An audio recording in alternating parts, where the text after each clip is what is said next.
Good morning વિદ્યાર્થી મિત્રો. આપણે છઠ્ઠો પાઠ બજાર એનું ત્રીજું સેશન લઈ રહ્યા છીએ. આગલા બે સેશનમાં બજારનો અર્થ, બજારના ઘટકો, બજારનું વર્ગીકરણ જોયું. ગયા સેશનમાં સ્થાનિક આધાર બજારમાં આપણે સ્થાનિક બજાર, પ્રાદેશિક બજાર, રાષ્ટ્રીય બજાર અને આંતરરાષ્ટ્રીય બજાર વિશે માહિતી મેળવી. ફરી એકવાર કહી જાઉં, સ્થાનિક બજાર એટલે કે ચીજ વસ્તુઓ કે સેવાઓ જ્યાં ઉત્પન્ન થતી હોય ત્યાં તેમનું વેચાણ થતું હોય તેને આપણે સીમિત બજાર એટલે કે સ્થાનિક બજાર કહીશું. વાણંદ, દરજી, સુથાર વગેરેની સેવાઓ, બરાબર, એને આપણે સ્થાનિક બજારમાં લઈશું. પ્રાદેશિક બજાર કે જે ચીજ વસ્તુઓ સેવાનું ખરીદ વેચાણ કોઈ એક ચોક્કસ પ્રદેશ પૂરતું મર્યાદિત હોય તો તેને આપણે પ્રાદેશિક બજાર કહીશું. ગુજરાતી ચલચિત્રો, ગુજરાતી નવલકથાઓ, બરાબર, સુરતની ઘારી, એ બધું પ્રાદેશિક બજાર ધરાવે છે એમ કહીશું. રાષ્ટ્રીય બજાર કે વસ્તુ કે સેવાઓનું સમગ્ર રાષ્ટ્રમાં ખરીદ વેચાણ પામતી હોય એવી વસ્તુઓને આપણે રાષ્ટ્રીય બજાર કહીશું. તો આ બજાર રાષ્ટ્રના વિવિધ રાજ્યોમાં વિસ્તરિત હોય છે. દાખલા તરીકે જુદી જુદી કંપનીઓનો ટેલિવિઝન, મોટરકાર, દવાઓ, કાપડ, ડેરી પ્રોડક્ટ, બરાબર, એનું બજાર. અને છેલ્લું જોયેલું આંતરરાષ્ટ્રીય બજાર, તો કે જે ચીજ વસ્તુઓ અને સેવાઓની ખરીદ વેચાણ વિવિધ દેશો સાથે થતી હોય તો તેને આપણે ઇન્ટરનેશનલ માર્કેટ કહીશું અથવા તો આંતરરાષ્ટ્રીય બજાર કહીશું. આ બજારમાં ખરીદ વેચાણ અને આયાત નિકાસ તરીકે ઓળખાવીશું. દાખલા તરીકે ભારતની ચા, ચીનના રમકડા, જાપાનના ઇલેક્ટ્રોનિક્સ ઉપકરણો, અંગ્રેજી નવલકથાઓ, અંગ્રેજી ફિલ્મો વગેરેનું બજાર આંતરરાષ્ટ્રીય બજાર કહીશું. હવે આગળ આપણે લઈએ જથ્થા આધારિત બજાર, બરાબર. જથ્થા આધારિત બજાર એટલે શું? તો આપણે કે ભાઈ આ બજારનું વર્ગીકરણ, બજારના મુખ્યત્વે આમાં બે પ્રકાર પડે, જેમ કે જથ્થાબંધ બજાર અને છૂટક બજાર. આપણે આ શબ્દો સાંભળીએ છીએ કે જથ્થાબંધ ચીજ વસ્તુ મળે તેને આપણે જથ્થાબંધ બજાર કહીશું, અને છૂટક બજારમાં ખરીદી નાના પાયે થાય એને છૂટક બજાર તરીકે ઓળખાવીશું. તો જથ્થાબંધ બજાર એક એવું બજાર છે કે જેમાં મોટા જથ્થામાં વસ્તુઓનું ખરીદ વેચાણ થાય. જથ્થાબંધ બજારમાં જથ્થાબંધ વેપારી ઉત્પાદક પાસેથી મોટા જથ્થામાં વસ્તુઓ ખરીદી લે અને પછી એ છૂટક બજારના વેપારીઓને વેચે છે. આમ આ બજારમાં છૂટક વેચાણ કરતા નાના વેપારીઓ ખરીદનાર હોય છે અને જથ્થાબંધ વેચનાર એ વેપારીઓ હોય છે. આમ જથ્થાબંધ બજારનો વેપારી ઉત્પાદક અને ગ્રાહક વચ્ચેની એક મહત્વની કડી છે. દાખલા તરીકે જથ્થાબંધ અનાજનું બજાર, બરાબર, જથ્થાબંધ કાપડનું બજાર, તો આ જથ્થાબંધ બજાર કહીશું. જથ્થાની આધારે બીજું લઈએ તો છૂટક બજાર. છૂટક બજારમાં વસ્તુઓનું ખરીદ વેચાણ આપણે લઈએ તો નાના પાયે નાના જથ્થામાં થાય છે.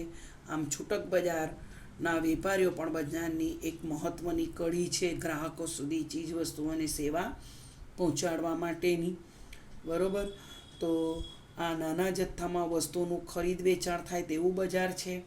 આ બજારમાં વેપારીઓ નાના જથ્થામાં વસ્તુઓનું પુનઃ વેચાણ કરે છે મોટા વેપારીઓ પાસેથી લાવીને. એ ગ્રાહકો એટલે કે આપણા સુધી, ઉપભોક્તાઓ સુધી એ પહોંચાડે છે. ખરીદનારા આપણે ગ્રાહકો અહીંયા. દાખલા તરીકે કરિયાણાની વસ્તુઓ, શાકભાજી, રમકડા જેવી ગ્રાહક વપરાશી વસ્તુઓનું બજાર એ મોટા ભાગે છૂટક બજાર હોય છે. છૂટક બજારમાં વેપારીઓ વસ્તુઓનું પુનઃ વેચાણ કરે છે. પુનઃ વેચાણ કેમ? તો પહેલાં એ જથ્થાબંધ વેપારીઓ પાસેથી લાવે છે, પોતે ખરીદી કરે છે અને પછી ગ્રાહકોને તેની જરૂરિયાત અનુસાર ચીજ વસ્તુઓ અને સેવાઓ પહોંચાડે છે. તો આમ જથ્થા આધારિત વસ્તુઓના મુખ્યત્વે કેટલા પ્રકાર પડે? બે MCQમાં પૂછાય. પહેલું જથ્થાબંધ અને બીજું છૂટક. હવે આપણે લઈએ હરીફાઈના આધારે બજારના પ્રકારો. તો સામાન્ય રીતે હરીફાઈ આધારિત બજારને ખરીદનાર કે વેચનારોની સંખ્યા કે પ્રમાણને આધારે વર્ગીકૃત કરવામાં આવે છે, જેમાં મુખ્યત્વે વેચનારનું બજાર અગત્ય ધરાવે છે. તેમાં પૂર્ણ હરીફાઈ, ઇજારત હરીફાઈ, અલ્પહસ્તક ઇજારો જેવા પ્રકારો ધરાવે છે. તો હરીફાઈના આધારે બજારના પ્રકારોને આપણે બે વિભાગમાં વિભાજિત કરીશું. એક પૂર્ણ હરીફાઈ અને બીજું અપૂર્ણ હરીફાઈ. પહેલું છે પૂર્ણ હરીફાઈ. તમે જોઈ શકો છો બજારનું વર્ગીકરણ, આપણે વ્યાખ્યાન એના લક્ષણો વિગતવાર જોઈશું આગળ. અપૂર્ણ હરીફાઈની અંદર 3 પ્રકારો પડે: ઇજારો, ઇજારયુક્ત હરીફાઈ અને અલ્પહસ્તક ઇજારો. બરોબર. તો આપણે પહેલાં લઈએ પૂર્ણ હરીફાઈ, પરફેક્ટ કોમ્પિટિશન. તો પૂર્ણ હરીફાઈવાળું બજાર એક આદર્શ બજાર કહેવાય કે જેમાં બજાર કિંમતને અસર કરે તેવી મોટી પેઢી નથી, પરંતુ ઘણી બધી પેઢીઓ સમાન ગુણી વસ્તુઓનું વેચાણ કરે છે. સમાન ગુણી એટલે કે એક સરખી વસ્તુઓનું. તો આ પૂર્ણ હરીફાઈવાળું બજાર આદર્શ બજાર કહેવાય, પરંતુ એ માત્ર સૈદ્ધાંતિક શક્યતા બની રહે છે. વાસ્તવમાં ખેતી ક્ષેત્રને બાદ કરતાં પૂર્ણ હરીફાઈના લક્ષણો ભાગ્યે જ જોવા મળે છે, કારણ કે પૂર્ણ હરીફાઈવાળા બજારની તમામ શરતો એકસાથે ભાગ્યે સંતોષાય છે. અર્થશાસ્ત્રમાં પૂર્ણ હરીફાઈવાળા બજારનો અભ્યાસ ખૂબ જ અગત્યનું ગણવામાં આવે છે. આ તો તમારો અર્થશાસ્ત્રનો ખાલી પાયો છે. કોલેજમાં હજુ પણ આ પ્રકારો આવશે, કારણ કે આ અભ્યાસના આધારે બજારની મોટાભાગની લાક્ષણિકતા કે શરતોથી પેઢીની વર્તણૂકને સમજી શકાય છે. તદુપરાંત ઇજારો, ઇજારાયુક્ત હરીફાઈ, અલ્પહસ્તક ઇજારા બજારને પણ સમજવા માટે જરૂરી છે. તો પૂર્ણ હરીફાઈવાળા બજારની વ્યાખ્યા આપતા આપણે શ્રીમતી જોન રોબિન્સના મતે પૂર્ણ હરીફાઈ ત્યાં અસ્તિત્વ ધરાવે છે જ્યાં ઉત્પાદકની ઉત્પાદિત વસ્તુની માંગ સંપૂર્ણ મૂલ્ય સાપેક્ષ હોય છે. સંપૂર્ણ મૂલ્ય સાપેક્ષ ક્યારે બને? તો જ્યારે કિંમતમાં નજીવો ફેરફાર થાય અને માંગમાં વધારે ફેરફાર થાય. બરોબર. તો પૂર્ણ હરીફાઈવાળા બજારની અંદર આપણું તમને કહી ગઈ કે આદર્શ છે, પરંતુ વાસ્તવિક નથી. અહીંયા આ બજારમાં બજાર કિંમતને અસર કરે તેવી મોટી પેઢી નથી, પરંતુ ઘણી બધી પેઢીઓ સમાન ગુણી વસ્તુઓનું વેચાણ કરે છે.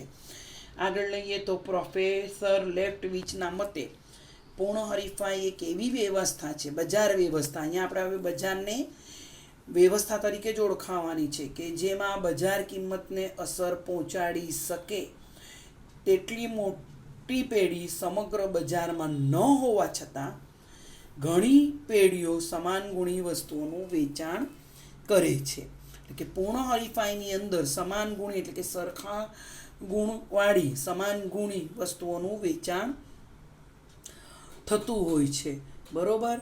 તો પૂર્ણ હરીફાઈવાળા બજારના આ વ્યાખ્યા ઉપરથી આપણે હવે લક્ષણો જોઈએ. એ આવનારા સેશનમાં આપણે જોઈશું. થોડુંક લાંબુ છે અને ત્યાં સુધી વિદ્યાર્થી મિત્રો આ તમારે હોમવર્કની નોટની અંદર પૂર્ણ હરીફાઈ એટલે શું એની વ્યાખ્યા અને એનું વર્ગીકરણ જે મેં તમને ઉપર શીખવ્યું એ તમારે લખવાનું છે. Thank you all.